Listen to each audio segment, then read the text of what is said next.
తీస్తే కమ్మాగుందని తిన్నారు. బురదా బట్టల రైతును చూసి దూరం ఉండని అన్నారు.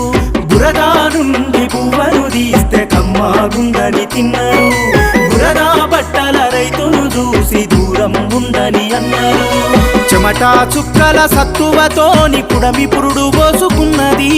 కంటి పాపల కావలిలోనే పంట రాసి నెలకొన్నది. వందనాలు రైతన్న నీకు వందనాలన్నా, నీ రెక్కాడకుంటే బుక్కెడు భూవే లేదన్నా. వందనాలు రైతన్న నీకు వందనాలన్నా,